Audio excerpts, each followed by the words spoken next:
A few years ago, the internet was flooded with copies of a graduation speech the great writer Kurt Vonnegut had just given at MIT.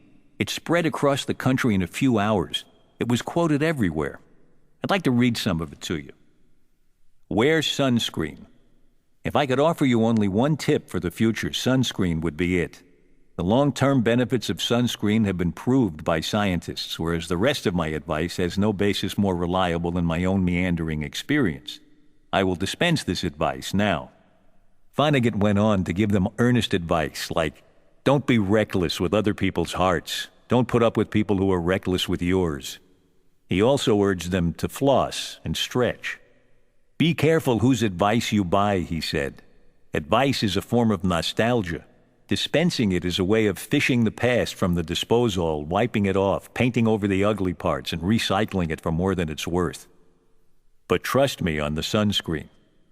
Now, the thing about this charming piece by Kurt Vonnegut is that it wasn't written by Kurt Vonnegut. It was written by a newspaper columnist in Chicago called Mary Schmick, some unknown person that started sending it around as a speech by Vonnegut. Later, she said it went to Italy and France, to Israel and Brazil, to places I didn't know had electricity. Even Mr. Vonnegut's wife, the photographer Jill Kremens, received it, emailed it to several friends, and then asked her husband, "Why didn't you tell me you spoke at MIT?" He said, "Because I didn't." Somebody said it was one of the most widely distributed pieces of email in the history of the internet. But after only a few hours of bouncing around the world, it was identified as a hoax. As soon as Vonnegut told the caller he hadn't written it, in a flash, the internet was flooded with retractions. By the end of one extraordinary day, vast numbers of people had accepted and then rejected a worldwide hoax. And that's what makes this internet event a great image for the age in which we live. There are probably just as many lies going around now as ever before. But these days they're traveling at the speed of light. There are just as many people who want to fool you into thinking they've got it all figured out for you. But now you don't have nearly as much time to think it over. And with the help of an engine for repetition that works on a scale unheard of in the past, the lies stick.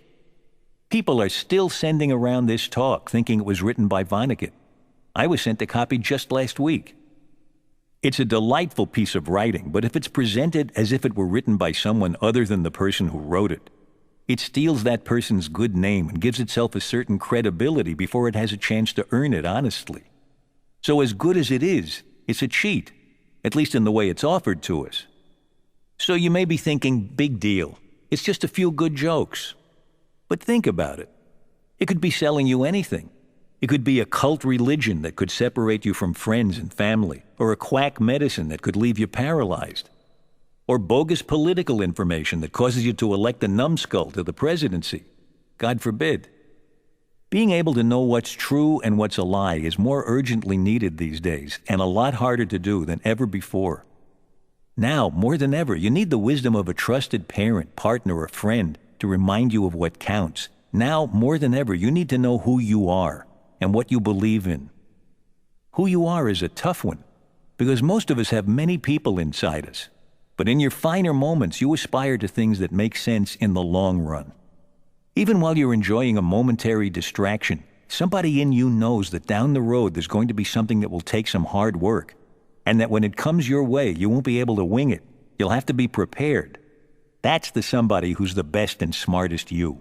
That's the one who knows that the deepest pleasures come from learning how to do something difficult, and that it's worth putting in the time to learn it. Let yourself be all the yous you are, but don't let them crowd out the smart one. As for what you believe in, your values really are not so much what you say as what you do. The more you bring those two things in line with each other, the easier it may be to get where you're going. You may tell yourself you're going to Chicago, but it's hard to get to Chicago if you keep buying tickets to Las Vegas. Now, although I think that knowing who you are and what you value and taking the time to look before you leap are all good ideas, that doesn't mean that I know exactly how to do it. I don't want to kid you into thinking I've done it, that it's a cinch. I'm still working on it, still trying to figure out how all this fits together.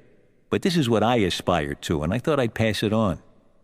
So as you make the transition from this page in your life to the next chapter, I wish you health, happiness, resilience, love, laughter, patience, cash, strength, smart friends, and plenty of time. Maybe these few ideas will help start you on your way. I don't think it can do any harm to try them. But if all else fails, floss and wear your sunscreen.